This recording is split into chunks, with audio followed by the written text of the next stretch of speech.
Hello all, welcome back to Edumon tutorial series. I am Guru Renuka, instructor for Elements of Electrical Engineering. In this lecture, we are going to study the DC motor characteristics. That is these three characteristics, okay? DC motor characteristics. The performance of a DC motor can be judged from its characteristic curves, which we call as the motor characteristics. There are three important characteristics of a DC motor. First one, it is the torque, armature current characteristics. Second, it is speed and armature current characteristic. Third, it is speed and torque characteristic. It is same as the DC generator one, okay? Coming to the first one, that is torque and armature current characteristics, TA versus IA. It is the curve between armature torque TA and armature current IA of a DC motor. It is also known as electrical characteristic of the motor. Okay. Coming to the second one, it is the important one, speed and armature current characteristic. So it is the curve between the speed N and the armature current IA of a DC motor. It is very important characteristic as it is often the deciding factor in the selection of the motor for a particular application. Okay. The third one, it is a speed and torque characteristic. So it is a curve between the speed N and the armature torque TA of a DC motor. It is also known as the mechanical characteristic. First we will study about the characteristics of DC shunt motors. If you see here, this is the connection for DC shunt motor. The shunt field winding is parallelly connected with the armature, right? So this is the connection of a DC motor. The field current ISH is constant, since the field winding is directly connected to the supply voltage V, which is assumed to be constant. Okay, so this ISH is constant because the field winding is directly connected to V and this V is assumed to be constant. So flux in this shunt motor is approximately constant. Okay. The first one, the first characteristic, it is the torque and armature current characteristic, and its respective graph is shown here. So in a DC motor, we know that this armature torque is directly proportional to phi into Ia. We have discussed this relation in our previous lecture video. Okay, so since the flux in a shunt motor is constant, TA is directly proportional to Ia. Okay. Since the motor is operating from a constant supply voltage, flux is constant, right? Yeah. And one more point is this T. So since this is directly proportional, this T versus IA curve is a straight line, right? And the shaft torque TSH is less than the TA, and that is shown using this dotted line. So the top one, this is TA and this is TSH. Okay. And it is clear from the curve that a very large current is required to start a heavy load. Therefore, a shunt motor should not be started on heavy load. Okay, these 2 points. And then coming to the second characteristic, it is the speed and armature current characteristic. Okay, here what happens is the speed, we already discussed in our previous lecture video that the speed N of a motor is N is directly proportional to EB by phi. The flux phi and the back EMF EB in a shunt motor are almost constant under normal conditions, right? And therefore the speed of the shunt motor will remain constant as the armature current varies. See, if you see here the dotted line, okay, this thing, yeah. And then what I was telling, yeah.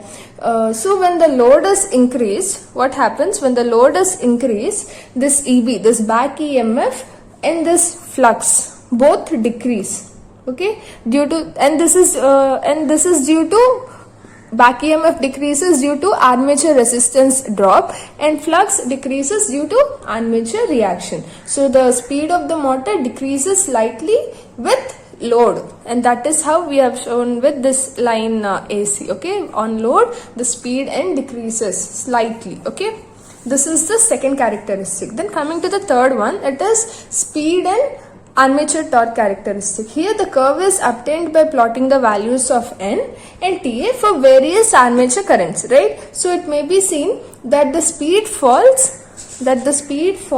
somewhat as the load torque increases. See, since as the torque increases, the speed falls gradually. Okay, so if you can, so the characteristics of DC motor is quite simple. And what are the conclusions we have drawn from observing all the three characteristics, it is that first one, see, the thing is there is slight change in the speed of a shunt motor from no load to full load, very slightly.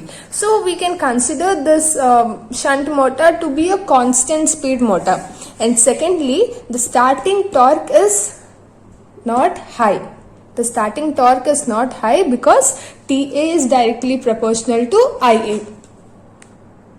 So characteristics of DC series motor. Okay, here if you observe, and this is a DC series motor connection. If you see here, the current passing through the field winding is same as the current passing through the armature. So ISC equals to IA. Okay, and when the mechanical load on this motor increases, armature current also increases, right? And so flux increases.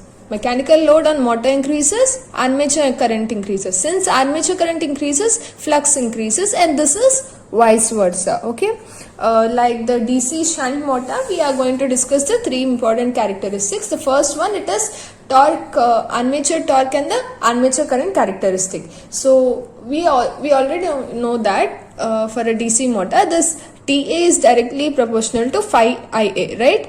In shunt motor, what we have learnt that TA is the flux is constant, and hence TA is directly proportional to IA. But it's not the same with the series motor. In series motor, what happens is up to magnetic saturation, flux is directly proportional to IA. So TA is directly proportional to IA square, and this is a parabola, right? So initially it is a parabola from 0 to A. At point A, it reaches the magnetic saturation. So what happens after it reaches magnetic saturation? Flux becomes constant.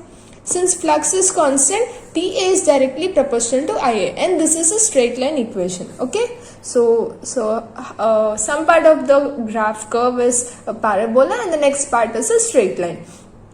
And one more thing is the starting torque for DC series motor is very high compared to shunt motor. In shunt motor, it is directly proportional to armature current, right? Yeah.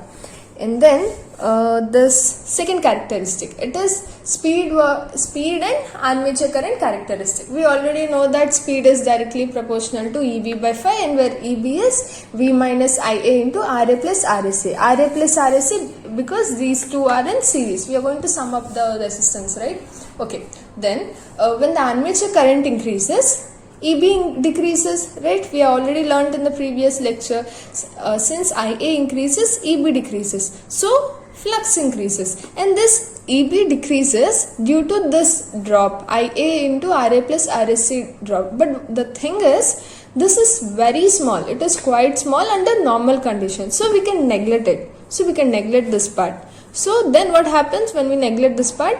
N is directly proportional to 1 by phi. It means speed is inversely proportional to flux. So up to magnetic saturation, since this flux is directly proportional to IA, up to magnetic saturation, speed is inversely proportional to IA. So this is a hyperbola curve, if you see here. And then when it reaches magnetic saturation, flux is constant. So when flux is constant, speed is also constant, right? From there, the speed becomes constant. Okay. Third one, it is the speed and the armature torque characteristic. Here what happens, in series motor, high torque at low speed and vice versa. That is, if you see here, if you see the graph here, curve, at low speed, the torque is high, and at high speed, the torque is low. Right? High torque at low speed and vice versa. So what happens, this torque increases. So armature current increases. Since this armature current and the series field current are the same, what happens? Flux increases but speed drops. So when torque increases, armature current increases, and this IA equals to ISC, right? But flux increases. And since this speed is inversely proportional to flux, speed drops. Okay, these are the three characteristics of DC series motor. And then coming to the conclusions, we have drawn three conclusions. The first one is DC series motor has high starting torque. This is because initially TA is directly proportional to IA square, right? So it has high starting torque initial. And the second is, it is a variable speed motor. It automatically adjusts speed as load changes. If you see the graph here, the speed and the armature current graph, it is quite clear that it is a variable speed motor. So to make it clear, if the load decreases, the speed is automatically raised and vice versa. The third one, at no load, armature current is very small, and so is the flux. Armature current is very small and the flux is also small. So speed raises to an excessive high value, right? Guess what? And this is not good for the machine, right? So this is dangerous for the machine, which may be destroyed due to centrifugal forces set up in the rotating parts. We don't want that, right? So the series motor should never be started on no load. These are the three conclusions for the characteristics of DC series motor. So in this lecture, we have finished the characteristics of DC shunt and DC series. Thank you.